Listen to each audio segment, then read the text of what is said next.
ইনকিলাব পত্রিকায় দিয়েছিল এক পীর, ফতোয়া দিয়েছে বাংলাদেশে, নাম নিলাম না গিবত হবে। ও দিয়েছে বাংলাদেশে যারা ইসলামী আন্দোলন করে, ইসলাম বিজয়ী করতে চায়, এই ছোট্ট ছোট্ট শিবিরের ছেলেগুলো যদি মারা যায়, শহীদ হওয়া তো দূরের কথা, যেই কবরে ওদের মাটি দেওয়া হবে, ওই কবরের উপরে যদি ঘাস হয়, ওই ঘাস যদি কোনো গাভী খায়, ওই গাভীর যদি দুধ কেউ খায়, ওই পরিবারেও মেয়ে বিয়ে দেওয়া যায়। ওই আল্লাহর ওলি, আল্লাহর গলি, চিন্তা করেন তো কোথায় পৌঁছিয়েছে।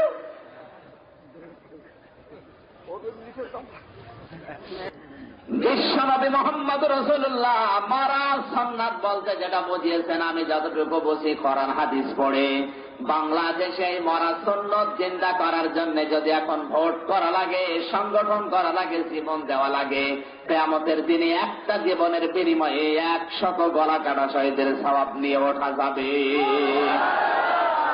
সুতরাং দলমত নির্বিশেষে কোন দল করেন আমি জানি না, যে দল করেন আমি নিষেধ করছি না, এই মুহূর্তে সব কিছু মাইনাস করে আল্লাহর এই কোরআনকে সংসদে নেওয়ার জন্য যা করা দরকার, এই কাজ করতে কারা কারা রাজি আছেন দেখি। আমার মুসলমান ভাইরা, আমার শিক্ষা দেওয়ার বিষয় ছিল, কোরআন আল্লাহ পৃথিবীতে পাঠিয়েছে ক্ষমতা দেওয়ার জন্য। তো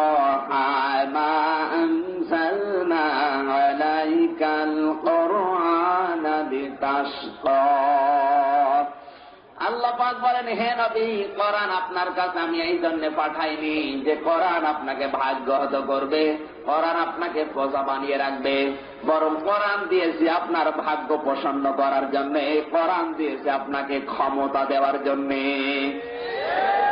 আলাইকাল কোরআন আলী তাশকা শব্দের ব্যাখ্যায় মুফাসসিরিন ইকরাম দিয়েছেন তাফসীরে মুনীর, কোরআন আল্লাহর নবীকে আল্লাহ দিয়েছিলেন পৃথিবীর উপরে ওঠার জন্য। এই পৃথিবীর সবচাইতে বড় জায়গা সংসদ, কারণ ওখানে থাকলেই দেশ কন্ট্রোল করা যায়।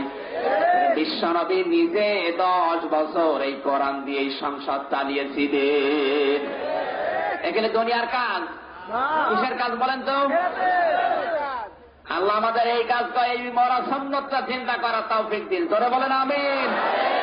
ইসলামী আন্দোলনের বিরোধিতা সে যেই করুক, পীর হোক, ক্ষীর হোক, সে যেই হোক, ইসলামী আন্দোলনের বিপক্ষে যদি কেউ কথা বলে, আমার মনে হয় আর ইমানের ঘাটতি আছে। ফতোয়া দেওয়ার জায়গা পাও না, ইহুদি খ্রিস্টানের সাথে ছেলে বিবাহ দিচ্ছে, ওখানে ওর ফতোয়া নেই, ওর যত ফতোয়া সব এই জায়গা, ওটা ইহুদিদের দালাল। আমি নাম ধরে বলছি, বাংলাদেশে রাজার বাগের পীর, তাই কথা বলেন না কেন? এই দেশে রাজার বাগের পীরের দরবারে যা হচ্ছে, দেওয়ানবাগের পীরের দরবারে যা হচ্ছে, 8 রশির দরবারে যা হচ্ছে, যতটুকু আমার জ্ঞান আছে আমি মিলিয়ে যতটুকু দেখেছি, কোরআন হাদিসের সাথে দরবারগুলির মিল নেই। এদের কর্মসূচি, এদের কাজ কারবার, এদের নিয়ম নীতি সব ইহুদি খ্রিস্টানদের দালালি। আর এরা ফতোয়া দিচ্ছে আজ ইসলামপন্থীদের বিপক্ষে।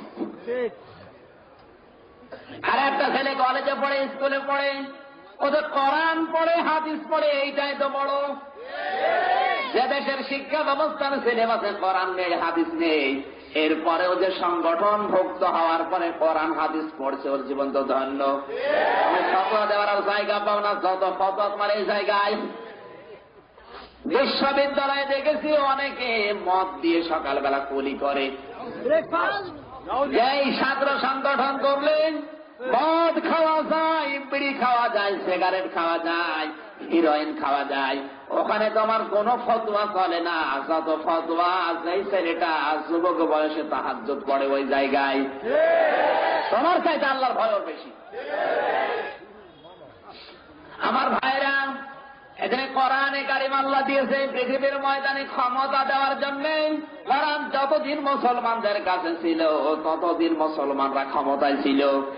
এই কথা বলেন না কেন? হযরত ওমর কোরআনের কাছে আসার কারণেই তিনি হিরো হয়েছেন। একটা মৃত্যু প্রায় মানুষ ছিল, হযরত ওমর প্রায় মরা মানুষ। মরা মানুষ মানে কি? তার হাত ছিল কিন্তু হাত কোন জায়েজ না জায়েজ বুঝতো না, চোখ ছিল জায়েজ না জায়েজ বুঝতো না। এই জন্য ওই হাতের কোনো দাম নেই যে হাত আল্লাহর নিয়ন্ত্রণ মানে না। যে হাত ঘোষের টাকাও জায়েজ করে নেয় না, এদেশে নেই। ওই চোখ চোখ বলা যায় না, ওরা মরা চোখ ওইটা, যে চোখ আমার আল্লাহর নিয়ন্ত্রণ মানে না। হযরত ওমরের অবস্থা ওই রকম ছিল। কোরআনের কাছে আসার পরে তিনি বললেন, ইত্তাখাযুল কোরআন ফালা তাকুলুহুন নার। হে নবী, এই কোরআন যদি আমি মেনে নেই কি হবে আমার? বিশ্বনবী ঘোষণা দিলেন ওই দিনই ওই দরবারে, এই কোরআন যদি গ্রহণ করতে পারো কোনদিন আল্লাহ তোমারে জাহান্নামের আগুনে দেবে না। ফালা তাকুলুহুন নার, কোনদিন জাহান্নামে তোমাকে গ্রাস করবে না।